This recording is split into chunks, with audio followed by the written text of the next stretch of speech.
The weight of the choice pressed down on the three council officers like a physical force. Everything they had believed about their civilization, their mission, and their place in the galaxy had been systematically dismantled over the course of a single day. Now they sat in a human command facility, surrounded by technology that shouldn't exist, facing a decision that would determine the fate of both species. Lyranis looked at her companions, seeing her own turmoil reflected in their expressions.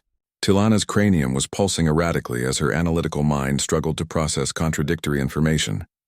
Kesara's scales had settled into a pattern that indicated deep emotional conflict, the warrior's instinct to fight warring with the growing realization that everything she had been trained to fight for might be wrong.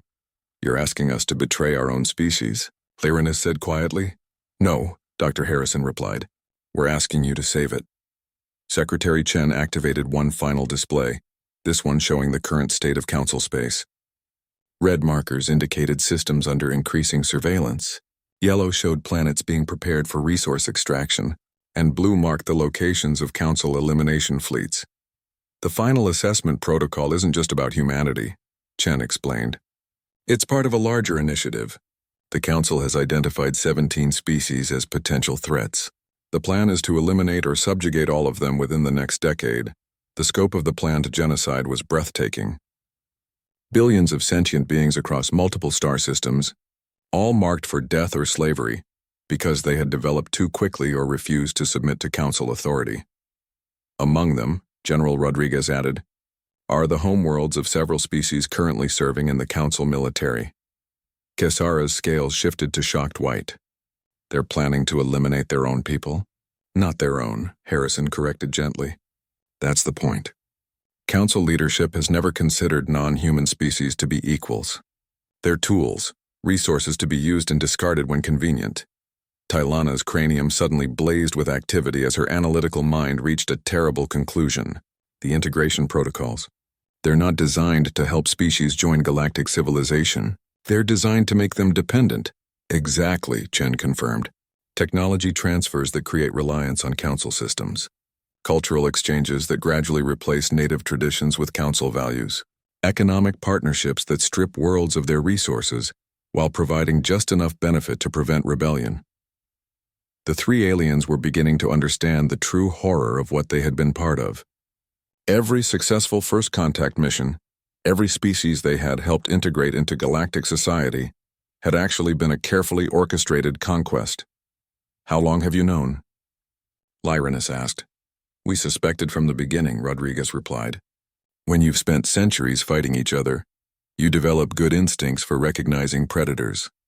The council's behavior patterns were too familiar. But we didn't have proof until we started intercepting communications," Harrison added. "Once we had access to classified databases, the picture became clear. The humans had spent decades gathering evidence of council crimes, building a comprehensive case against the galactic government. They had names, dates, locations, and detailed records of every illegal operation conducted under the banner of galactic peace. What we're offering," Chen continued, "is a chance to stop it before it goes any further. But we can't do it alone. We need people inside the council structure, people who can influence decisions and provide intelligence." "People like us," Kesara said. "People exactly like you," Harrison confirmed. "Talented officers with access to classified information and the ability to operate throughout council space without suspicion." The offer was as terrifying as it was tempting. Join a resistance movement against the most powerful organization in the galaxy. Risk everything they had ever known. Betray their oaths and their training, all for the chance to save civilizations they had never heard of from a fate they were only beginning to understand. "What happens if we refuse?" Tilana asked. "Then you return to your ship," Chen replied honestly. "You file whatever report you think best serves your conscience, and we prepare for war." "You would really fight the entire council?" Lyranis asked. "We've been preparing for that possibility for 50 years, Rodriguez answered. "We'd prefer not to, and war is wasteful and destructive. But if the choice is between freedom and extinction, humans have never chosen extinction." The display showed the full scope of human preparations: hidden fleets, secret bases, defensive installations, and weapons that bent the laws of physics. But it also showed something else: the massive cost such a war would exact on both sides. Even if you won, Kesara pointed out, the galaxy would be in chaos. Billions would die. Yes, Harrison acknowledged sadly, which is why we hope it won't come to that. Change from within is always preferable to revolution from without. The humans were offering them a third option, not submission to council authority or destructive war, but careful, systematic reform. Working from inside the system to expose corruption, protect threatened species, and gradually transform the galaxy's power structure. You've thought this through very carefully, Tilana observed. We've had a lot of time, Chen replied, and we've learned from history. Revolutions that try to change too much too quickly usually create more problems than they solve. What would you want us to do? Lyranus asked. Initially very little, Rodriguez explained. Continue your normal duties, but keep us informed about council operations that might threaten innocent species. Help us identify other potential recruits, people who might be sympathetic to our cause. Over time, Harrison added, you could help us document council crimes for eventual public exposure. The goal is to reach a point where the evidence becomes undeniable, forcing political change. It was a long-term strategy that would require patience, careful planning, and enormous personal risk, but it was also the only plan that offered hope for meaningful change without catastrophic violence. And if we're discovered? Kesara asked. Then you'll be branded traitors and face elimination, Chen answered honestly. We won't lie to you about the risks. What we're asking is dangerous, possibly suicidal. But, Harrison continued, it's also the right thing to do, and sometimes that's reason enough. The three aliens sat in silence for long minutes, each wrestling with their own thoughts and fears. Everything they had been taught about duty, loyalty, and service was being challenged by what they had learned about their government's true nature. Finally, Lyranus spoke. If we agree to this, if we join your resistance, what guarantee do we have that you won't simply replace the council with human rule? None, Chen admitted. You'll have to trust that our actions over the past 50 years demonstrate our intentions. We could have revealed ourselves at any time, could have used our technological advantages to conquer rather than liberate. Instead, we've chosen to remain hidden, to work toward change rather than dominance. The goal isn't human supremacy, Rodriguez added. It's genuine cooperation between equals. A galaxy where species can develop according to their own nature without fear of elimination or absorption. Tilana's cranium pulsed thoughtfully. Your success would create a dangerous precedent. Other species might decide they don't need council protection either. We hope so, Harrison smiled. That's rather the point. The transformation they were proposing wasn't just about saving threatened species. It was about fundamentally changing the galaxy's power structure, moving from a system based on domination and control to one based on mutual respect and cooperation. We need time to think, Lyranus said finally. Of course, Chen agreed. This isn't a decision to make lightly. Take all the time you need. But remember, Rodriguez added quietly, while you're deciding, the final assessment protocol is still moving forward. Every day of delay means more species moving closer to elimination. The choice before them was clear, if not easy. Maintain their loyalty to a corrupt system and become complicit in genocide, or risk everything to fight for a better future. Join the resistance and help expose the truth, or return to their ship and pretend they had never learned what they now knew. As they prepared to leave the facility, Harrison offered them one final thought. Whatever you decide, remember this. The galaxy doesn't have to be the way it is. Power structures that seem permanent can be changed by people willing to sacrifice for what's right. The question, Chen concluded, is what kind of galaxy you want to help create. The three council officers walked back toward their shuttle in silence, each carrying the weight of a decision that would echo across the stars. Behind them, humanity waited with patient determination, ready to fight for freedom or die trying. The universe was about to discover that when it came to protecting what they believed in, humans had never learned how to surrender. The question hung in the air like a death sentence. Dr. Harrison's gentle tone made the implications even more terrifying. Tilana's analytical mind raced through historical databases, searching for any mention of previous contact with humanity. The search came back empty, but now she understood why. You've been editing our records, she whispered. Not editing, Secretary Chen corrected. Redirecting attention. It's surprisingly easy to make people not see what they're not expecting to find. General Rodriguez activated another series of displays, these showing dates and locations that should have been familiar to any council officer. The Beacon Station Incident, 2847 Galactic Standard, the disappearance of Survey Fleet Delta 7, the mysterious system failures that plagued sector control for 3 months in 2851. Kesara's warrior instincts were screaming warnings as recognition dawned. Those weren't accidents. No, Harrison confirmed. They were field tests. We needed to understand Council capabilities firsthand, so we arranged some controlled encounters. The scope of human infiltration was becoming clear. For decades, they had been probing Council defenses, studying their technology, and learning their procedures. Every mysterious incident, every unexplained malfunction, every bit of missing data had been part of a comprehensive intelligence operation. Beacon Station was our first real test, Chen explained. A isolated monitoring post with minimal crew.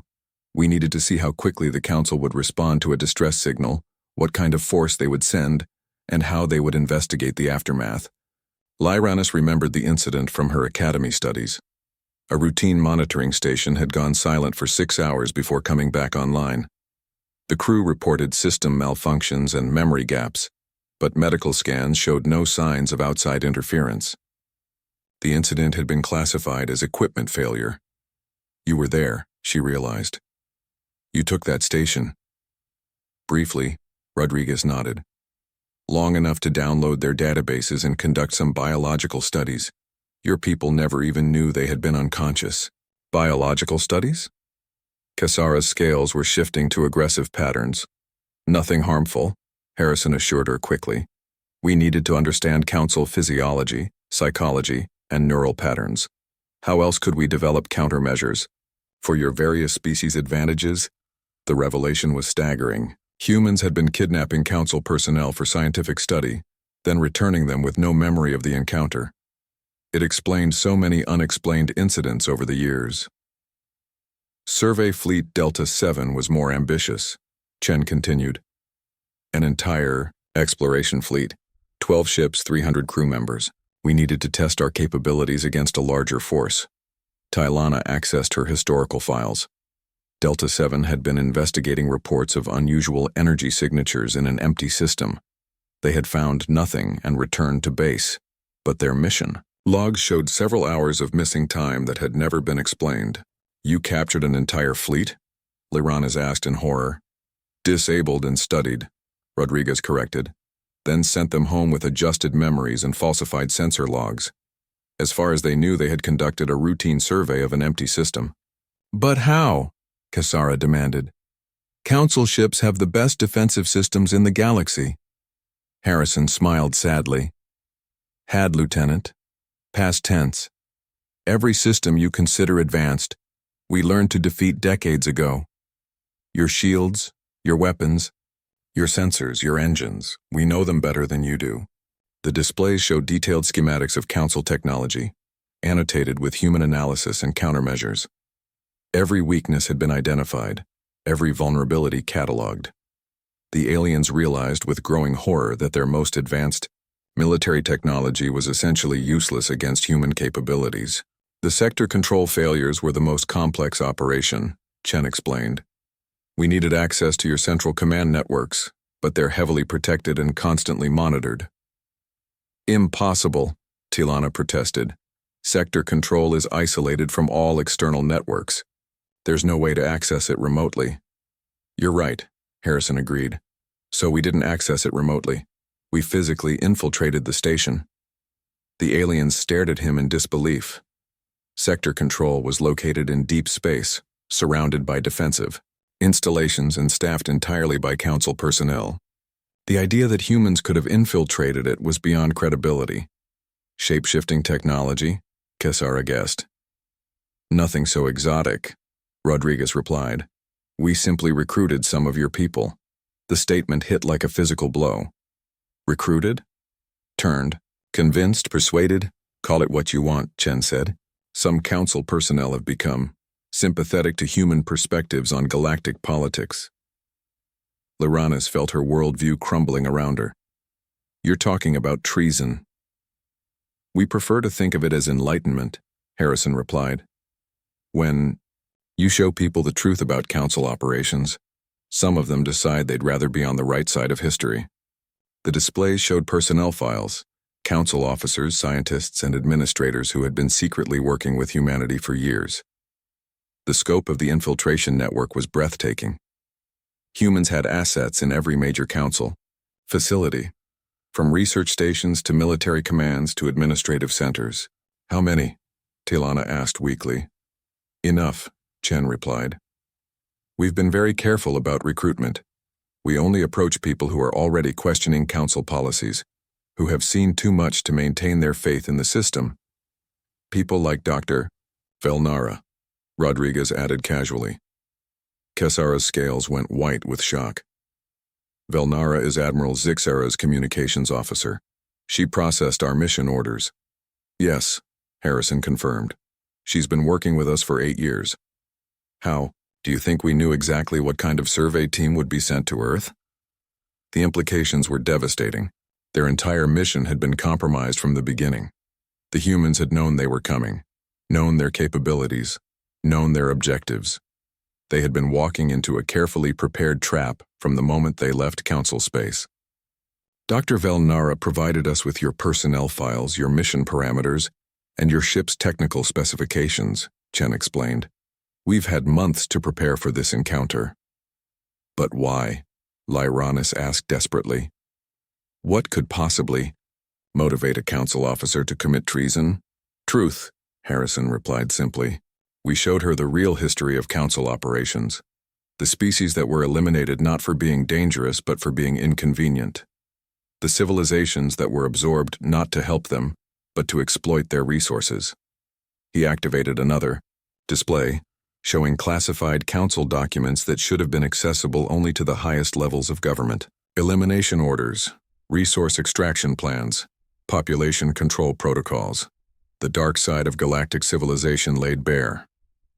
Once you understand what the council really is, Rodriguez continued, once you see past the propaganda about galactic peace and cooperation, some people find their consciences won't let them participate anymore. The 3 aliens sat in stunned silence, trying to process the magnitude of what they had learned. Their civilization, their government, their entire understanding of galactic society had been revealed as a carefully constructed lie. So what happens now? Kesara asked eventually. Now you have a choice, Chen replied. You can return to the council and file a standard report recommending humanity for integration protocols, in which case, we'll continue to play the role of primitive aliens while secretly preparing for the inevitable betrayal. Or, Lyranis prompted. Or you can help us change things, Harrison answered. Help us build a galaxy where civilizations don't have to choose between submission and destruction. The silence in the conference room stretched for what felt like an eternity. Lyranis struggled to process everything she had learned, her diplomatic training warring with the growing realization that every assumption about this mission had been wrong. The humans waited patiently, their expressions calm but alert. You're asking us to believe, Tilana said slowly, her cranium pulsing with neural activity, that your entire species has been living a lie for 50 years, that everything we observed from orbit was deliberately falsified. Not falsified, Dr. Harrison corrected, carefully curated. We showed you exactly what we wanted you to see.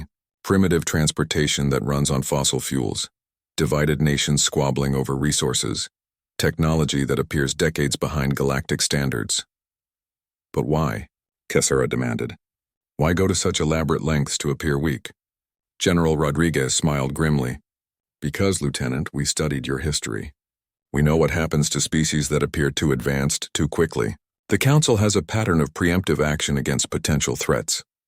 Secretary Chen activated a holographic display that showed a timeline spanning thousands of years. Dozens of species were marked with various symbols, some still thriving, others marked with the red indicators that meant extinction or absorption. The hegemony wars weren't started by hostile aliens, Chen explained. They were started by the Council when they decided that certain species were developing too quickly. The purge of Sector 7 eliminated 3 civilizations that had achieved quantum manipulation without Council approval. Loranes felt sick as she recognized the historical events. Those were defensive actions. Those species were threatening galactic stability. According to Council records, Harrison replied, but we found survivor testimony. We know what really happened. The display zoomed in on one particular species, the keepers of Arcturus Prime. The aliens recognized them immediately. Ancient history called them an aggressive expansionist empire that had to be stopped before they could threaten the galaxy. The keepers never left their home system, Chen continued. They were a peaceful research civilization that had developed technology the Council wanted but couldn't understand. When they refused to share their knowledge, they were declared a threat to galactic peace. Images flashed across the display, not the propaganda versions from Council histories, but original records intercepted from hidden databases. The truth was devastating. The Keepers had been defending themselves against Council aggression. Not launching attacks, we realized, Rodriguez said quietly, that the galaxy's greatest threat wasn't hostile aliens or cosmic disasters. It was the organization that claimed to protect everyone from those threats. Kasara's scales were cycling through colors that indicated deep emotional distress. Even if what you're saying is true, what does that have to do with us? We're just a survey team. You're intelligence operatives, Chen corrected, and you're very good at your jobs, too good. We've been monitoring your analysis patterns throughout this meeting. You've been cataloging our weaknesses, measuring our capabilities, and planning contingencies for both exploitation and elimination. The accuracy of the statement was terrifying. All 3 aliens had indeed been conducting continuous threat assessments, cultural analysis, and resource evaluation. It was so ingrained in their training that they had been doing it subconsciously. But here's the thing, Harrison continued. You've been analyzing the wrong data set. The conference room suddenly changed. What had appeared to be a simple military facility was revealed as something far more sophisticated. The walls themselves were displays showing real-time data from across human space. The aliens realized they were sitting inside a command center that coordinated activities across dozens of star systems. Everything you've seen so far has been preliminary, Rodriguez explained. The orbital defenses, the quantum weapons, the fleet positions. That's just our local defensive capability. What you haven't seen is what we've been building while you've been watching. New displays activated, showing construction projects that defied everything the aliens thought they knew about engineering. Massive structures in deep space.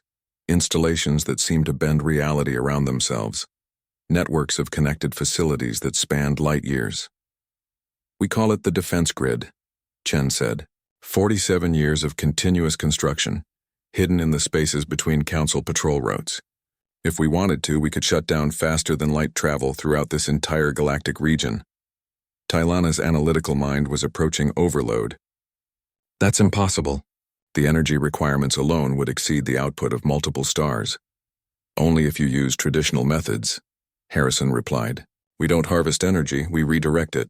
Every star in this region is already producing more power than we could ever need. We just had to learn how to access it. The implications were staggering. Humans hadn't just developed advanced technology. They had learned to manipulate the fundamental forces of the universe itself. And they had done it all while maintaining the illusion of being a primitive species. Why are you telling us this? Lyranus asked desperately. If you wanted to remain hidden, revealing everything to Council representatives seems counterproductive. Because hiding is no longer an option, Chen replied. Our intelligence networks have detected Council preparations for something called the Final Assessment Protocol. Are you familiar with it? The 3 aliens exchanged looks of pure terror. The Final Assessment Protocol was classified at the highest levels of Council security. It was the contingency plan for dealing with species that might pose an existential threat to galactic civilization. How do you know about that? Kasara whispered. Because we've been inside your communications networks for decades, Rodriguez answered. We know about the deep space monitoring stations, the automated elimination systems, the planet killer weapons held in reserve for ultimate emergencies. We know, Harrison continued, that if this mission reports back that humans are a potential threat, the Final Assessment Protocol will be activated within a solar cycle. The final assessment was exactly what it sounded like, a comprehensive evaluation of a species' threat potential, followed by immediate action to neutralize that threat. No negotiation, no second chances, no appeals process. It was the Council's ultimate solution to the problem of dangerous civilizations. But we also know, Chen added, that the protocol assumes the target species will be caught off guard. It relies on technological superiority and the element of surprise. She gestured to the displays showing human defensive preparations. We've spent 50 years making sure that neither of those advantages would be decisive. The aliens were beginning to understand the true scope of what they were facing. This wasn't a primitive species that had gotten lucky with a few technological breakthroughs. This was a civilization that had anticipated every move the Council might make and prepared countermeasures decades in advance. "What do you want from us?" Lyranus asked again. "We want you to go back to the Council," Chen replied, "and deliver a very specific message. Tell them that humanity is aware of the final assessment protocol. Tell them that we've been preparing for it. And tell them that if they choose to proceed, they should be prepared for consequences they haven't anticipated." "You're threatening the Council?" Kesara asked incredulously. "We're offering them a choice," Rodriguez corrected. "They can accept humanity as an equal partner in galactic affairs, or they can discover why every previous attempt to control human development has ended in failure." Previous attempts? Tilana's cranium was pulsing frantically. "Did you really think," Harrison asked gently, "that this was the first time the Council had noticed us?" The orbital defense demonstration began without fanfare. General Rodriguez simply touched a control panel, and through the facility's reinforced windows, the three Council officers watched humanity's true capabilities unfold. What they had mistaken for communications satellites suddenly reconfigured themselves into weapon platforms. Industrial installations revealed concealed launch bays. Even civilian structures opened to expose defensive systems that made the aliens' advanced sensors scream warnings about energy signatures they couldn't properly classify. "Impressive camouflage," Kesara admitted grudgingly. "But surely you understand that our ship's shields can withstand anything your technology can produce." Dr. Harrison's expression was almost sympathetic. "Commander, with respect, your ship's shields are designed to stop conventional weapons. Energy beams, plasma charges, kinetic projectiles, all operating within the normal parameters of physics as the Council understands them." "And your weapons don't?" Tilana asked, her cranium pulsing with increasing anxiety. "Our weapons change the parameters," Rodriguez explained. "Watch your ship's status indicators, Commander." Lyranus activated her personal communicator, connecting to the ethereal dawn. "Bridge. Report status." The response came back immediately, tinged with confusion. "All systems normal, Commander. Wait. We're detecting some kind of scanning beam, but it's not showing up on any of our sensors." "That's because it's not actually scanning your ship," Harrison said gently. "It's scanning the space around your ship. We're mapping the quantum fields that your shields generate." On the main display screen, a three-dimensional model of their vessel appeared, surrounded by a complex web of energy patterns. The aliens watched in growing horror as human computers analyzed every aspect of their defensive systems in real time. "Once we understand the harmonic frequencies," Rodriguez continued, "we can generate weapons that exist in the spaces between your shield matrices. Not trying to break through, simply existing where your defenses aren't." The demonstration was clinical and terrifying. One by one, human weapon systems achieved targeting locks on their ship. Not approximate positions, but precise quantum coordinates that mapped exactly where their shields couldn't protect them. "Your ship is now effectively defenseless," Chen stated matter-of-factly, "and this is just a demonstration using our local defense grid. You should see what we've prepared for full-scale fleet engagements." Tilana's analytical mind was struggling to process the implications. How is any of this possible? Your species is barely 2 centuries out of pre-industrial development. "Time isn't the only factor in technological advancement," Harrison replied. "Necessity and creativity matter more. When you know that advanced civilizations might someday threaten your existence, you develop very focused research priorities." "Besides," Rodriguez added, "we had excellent teachers. 50 years of intercepted Council communications provided us with detailed specifications for most galactic technologies. All we had to do was figure out how to defeat them. The humans had been leading them through a carefully orchestrated revelation, each demonstration building on the last to create a complete picture of humanity's true capabilities. But Lyranus was beginning to realize that they hadn't seen everything yet. There's more, isn't there? She asked. Chen nodded. Much more. But before we proceed, we need to address the elephant in the room. Elephant. Kesara looked confused. Human expression, Chen explained. It means the obvious issue that everyone is avoiding discussing. In this case, the fact that you three aren't really diplomats. The statement hit the aliens like a physical blow, till Anna's cranium went completely dark as her analytical system shut down from shock. Kesara's scales shifted to combat colors automatically. Lyranus felt her Aquarian physiology flood with stress hormones. I'm sorry? Lyranus managed. Commander Lyranus graduated top of her class in xenopsychology and cultural manipulation. Harrison read from a data pad. Lieutenant Kesara, specialist in rapid threat assessment and elimination protocols. Ensign Anna, expert in technological analysis and system vulnerability detection. How do you know our service records? Kesara demanded.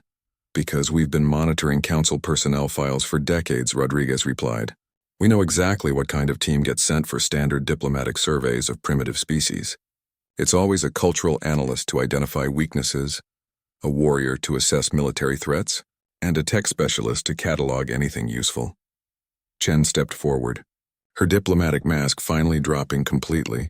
You're not here to welcome us to the galactic community. You're here to determine whether we're valuable enough to exploit or dangerous enough to eliminate. The accusations hung in the air like a toxic cloud. Everything the humans had revealed suddenly took on a different context. They hadn't been showing off their capabilities out of pride. They had been making a statement. That's not, Lyranus began, then stopped. Because it was true. The Council's first contact protocols were designed to assess new species for potential value and threat level. The diplomacy was secondary to intelligence gathering. Let me guess how this was supposed to work, Harrison continued. You spend a few days observing us, file a report confirming that we're harmless primitives, then recommend us for standard integration protocols. Cultural exchange programs that are actually indoctrination. Technology transfers that create dependency. Economic partnerships that favor council interests. And if we proved problematic, Rodriguez added, you'd recommend isolation or elimination before we could become a real threat. Tylana's cranium suddenly blazed with activity as her analytical mind reached a terrifying conclusion. You've done this before, to other species. Every single first contact mission follows the same pattern, Chen confirmed. We've analyzed hundreds of council operations. The only variation is how long it takes before you decide a species' fate. The humans had turned their intelligence gathering around completely. Instead of being observed, they had become the observers. Instead of being assessed, they had assessed their assessors. So what happens now? Kesara asked, her warrior instincts telling her that they were in mortal danger. Now we have an honest conversation, Chen replied, because despite everything I've just revealed, we don't actually want to fight the Council. War is expensive, destructive, and ultimately pointless. We just want you to understand that it wouldn't go the way you expect. She activated another display, this one showing star charts that made the aliens' blood run cold. Human ships, not the primitive vessels they had expected, but sleek predators that bore no resemblance to anything in their intelligence reports, were positioned throughout the local galactic region. We've been exploring for decades, Rodriguez explained, quietly, carefully, without announcing our presence. We've established listening posts, research stations, and forward bases in over 40 systems. Most of them are in sectors the Council considers secure. Impossible, Lyranus whispered. Our sensors would have detected any unauthorized ships. Your sensors detect what you expect to find, Harrison corrected.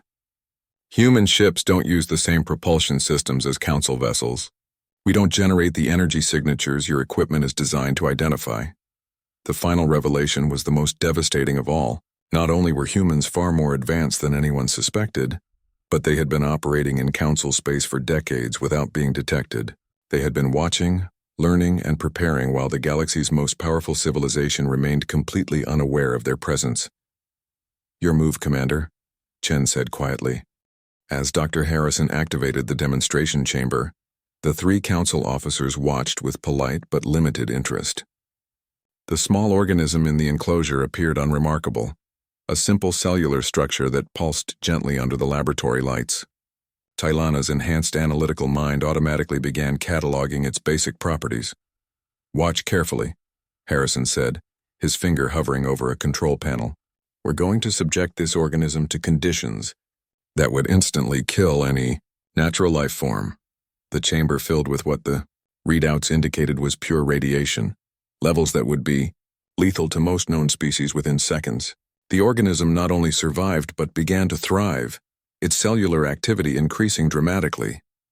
Interesting, Tilana admitted. Radiation resistance isn't uncommon, though your achievement is notable for such a young species. Harrison smiled, but it wasn't the pleased expression of someone receiving a compliment. It was something else entirely. That's just the beginning. Computer, initiate thermal stress test. The temperature in the chamber spiked to levels that would vaporize most metals. The organism adapted within moments, its structure shifting to accommodate the extreme heat. Before the aliens could comment, the temperature plummeted to near absolute zero. Again, adaptation was almost instantaneous. Kesara's scales began to shift color, a draconian stress response. How is this possible? Even our most advanced bioengineering couldn't achieve adaptation that rapid. The secret isn't in the engineering, Dr. Harrison explained, his tone becoming more serious. It's in understanding what life really wants to do. Life doesn't want to just survive, it wants to overcome. Every challenge makes it stronger. Every threat becomes an opportunity for improvement. Lyranis felt a cold current run through her Aquarian physiology. Doctor, are you suggesting that your species has weaponized evolution itself? Weaponized? Harrison looked genuinely puzzled. No, Commander. We've simply learned to work with natural processes instead of against them. This is basic biology where we come from.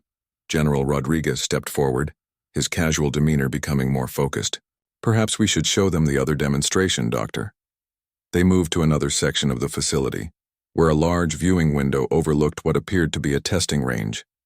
In the distance, targets had been set up, various materials that the aliens recognized as Council standard defensive barriers.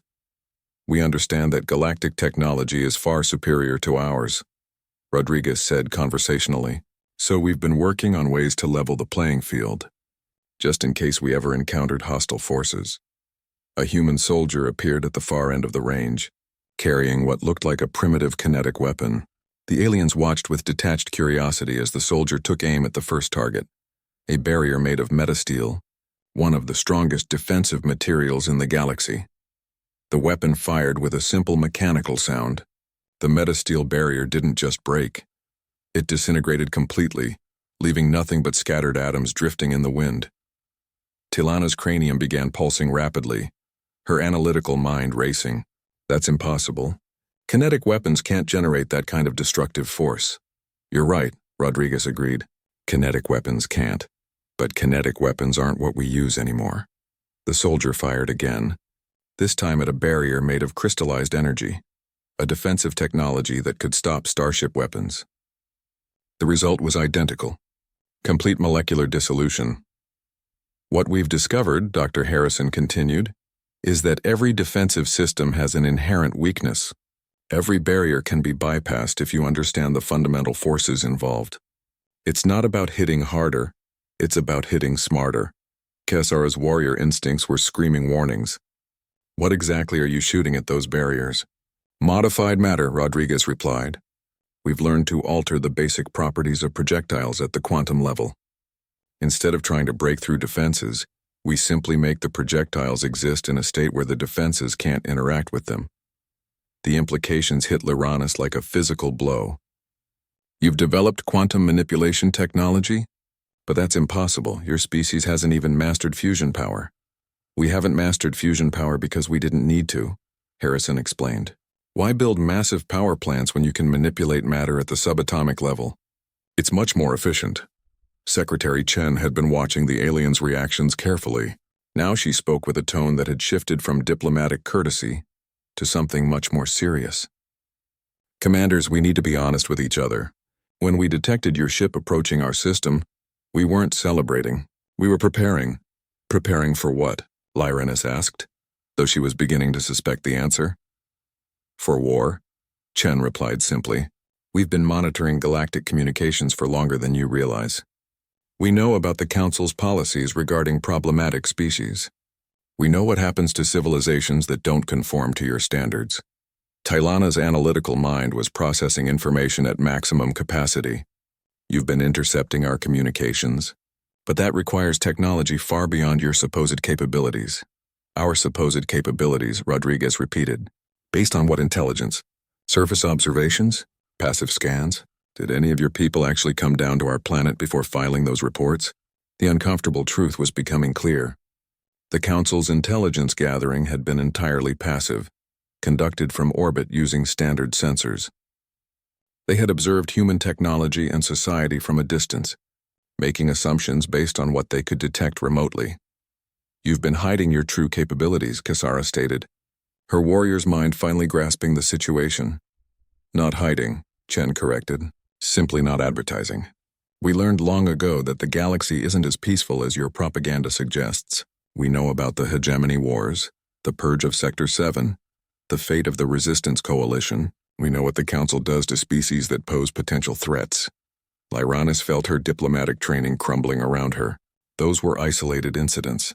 The species involved were genuinely dangerous to galactic peace. According to Council records, Harrison said, but we've also intercepted communications from survivor populations. The stories they tell are quite different from your official histories. The aliens found themselves in a situation that none of their training had prepared them for. They were alone on a planet they had assumed was primitive, surrounded by a species that was revealing capabilities far beyond anything in their intelligence reports.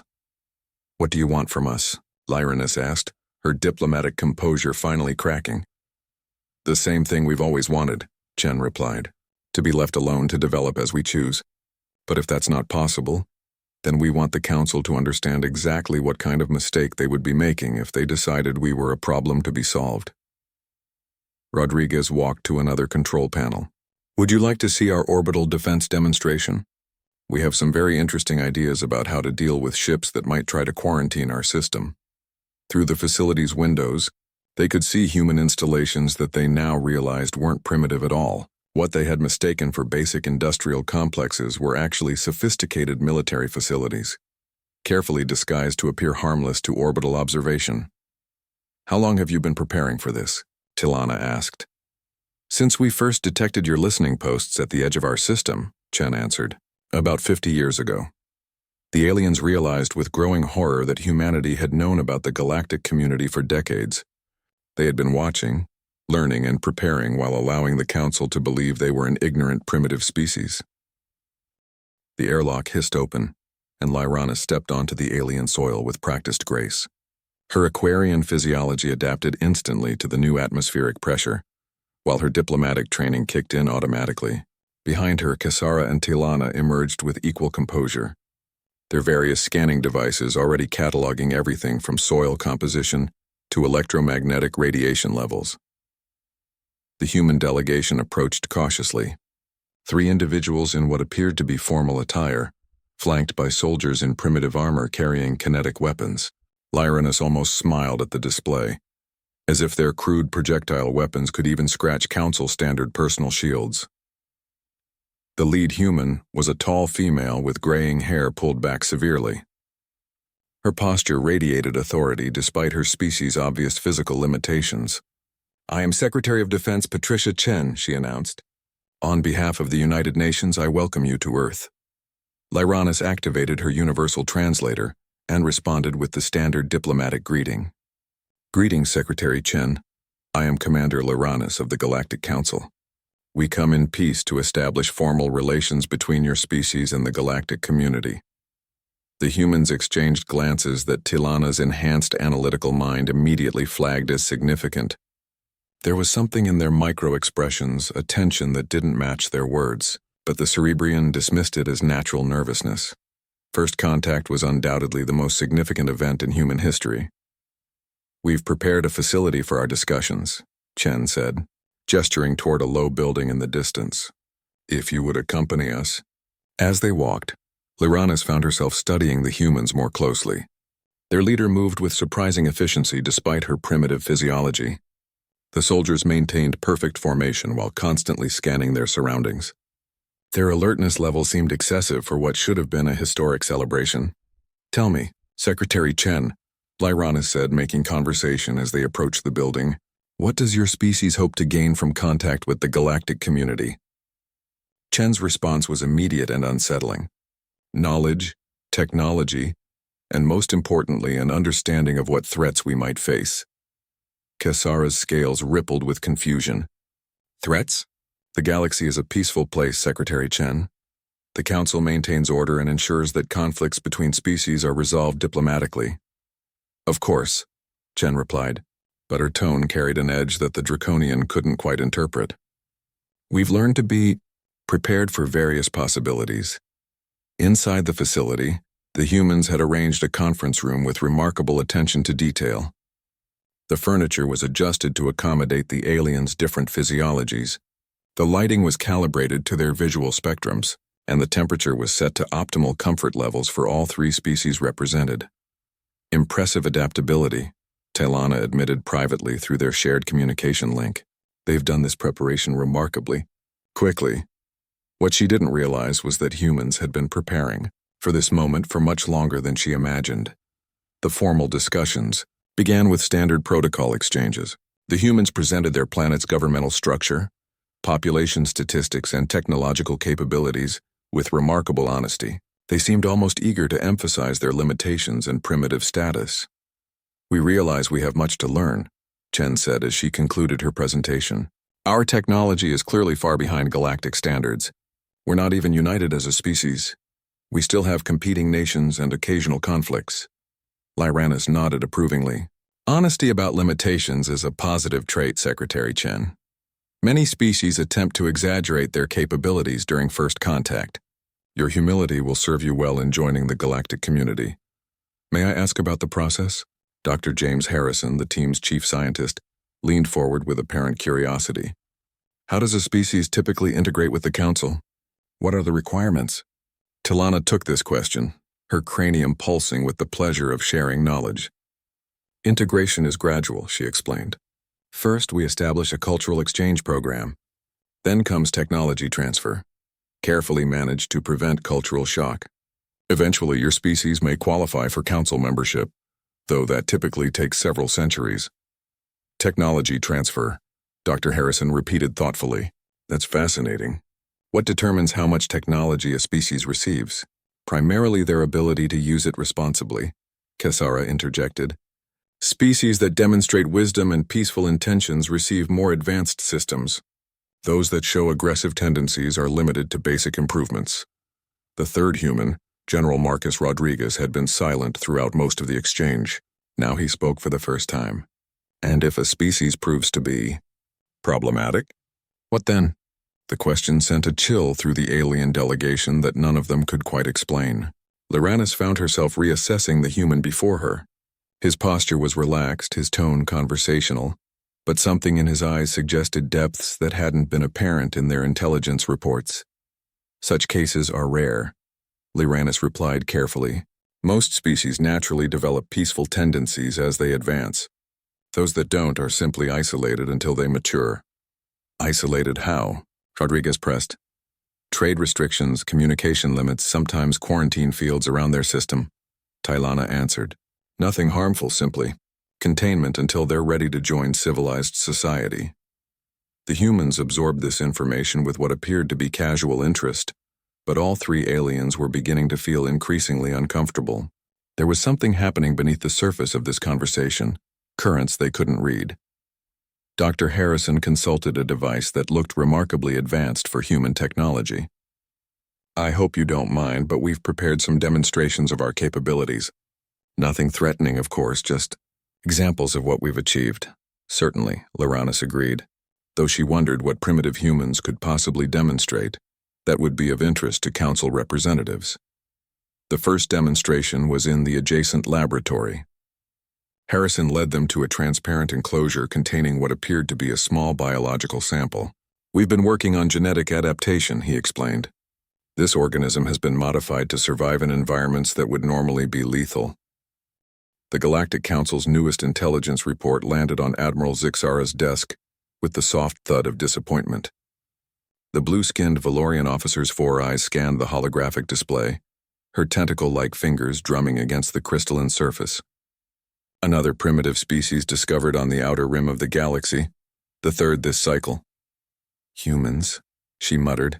the universal translator struggling with the alien phonetics. The species designation appeared harmless enough.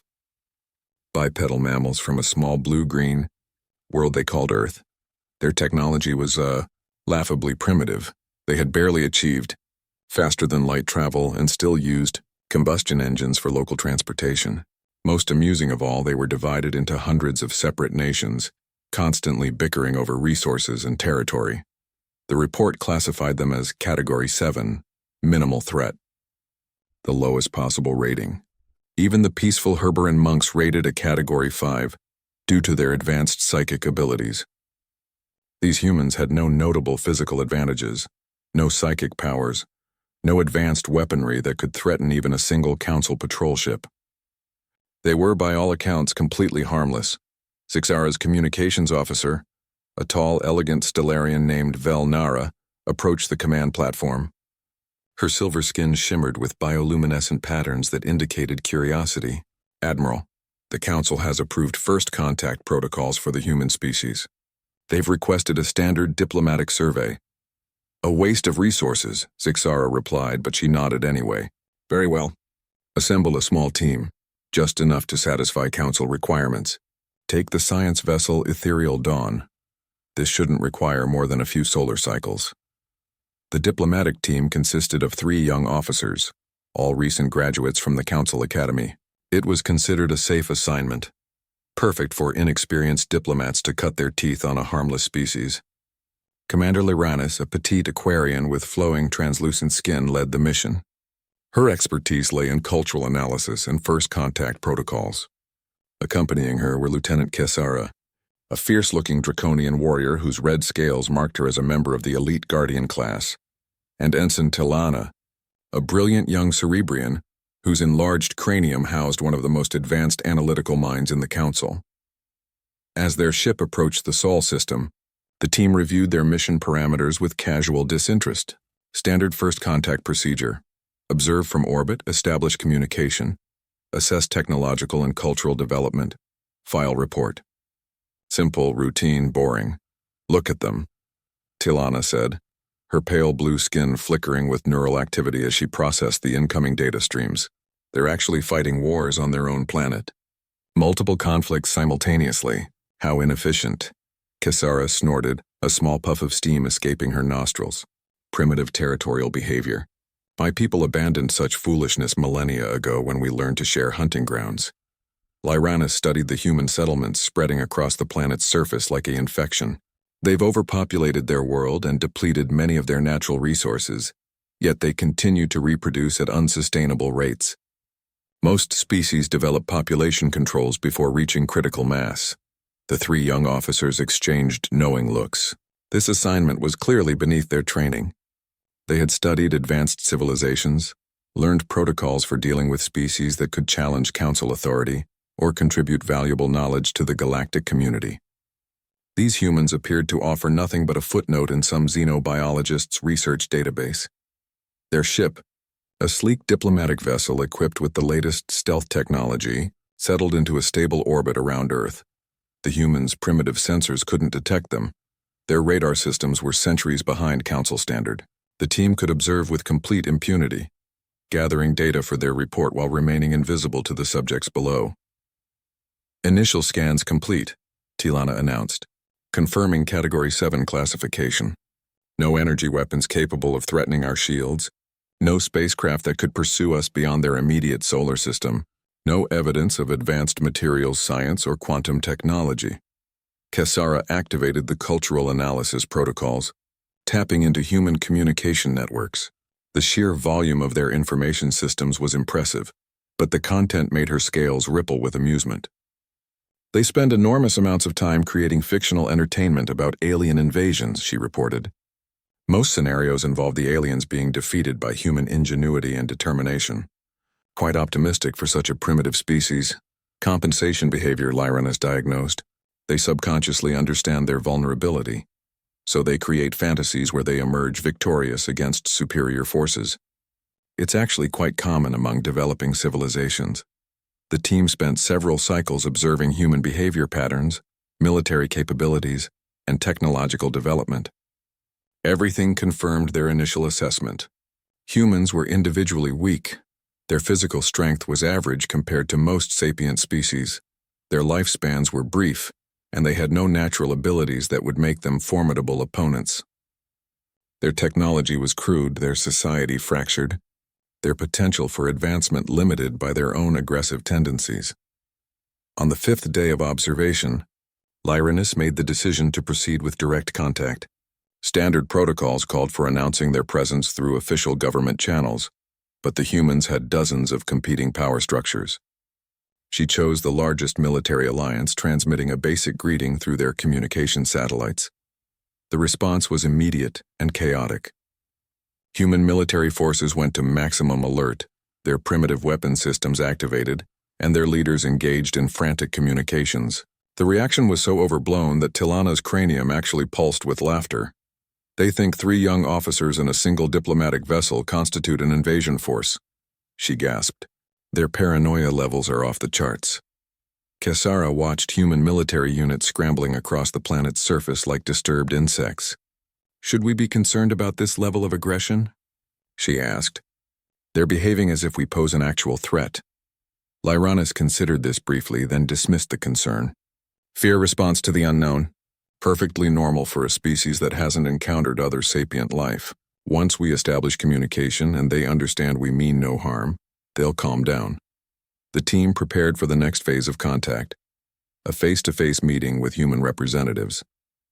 They selected a remote location away from major population centers to minimize the risk of cultural contamination. The humans had designated a military facility in what they called Nevada as the meeting point. As their shuttle descended through Earth's atmosphere, the 3 young officers felt confident and relaxed. This was, after all, just another routine first contact mission with a harmless primitive species. They had followed all protocols, taken every precaution, and prepared for every contingency their training had covered. What they hadn't prepared for was discovering that everything the Galactic Council thought it knew about humans was completely wrong. The shuttle touched down on the desert floor with barely a whisper, its advanced landing systems compensating automatically for the planet's gravity and atmospheric conditions. Through the viewports they could see human vehicles approaching, crude wheeled conveyances that kicked up clouds of dust as they moved. Ready to meet our new galactic neighbors? Lyranus asked, her voice carrying the casual confidence of someone who had never encountered a species that could surprise her.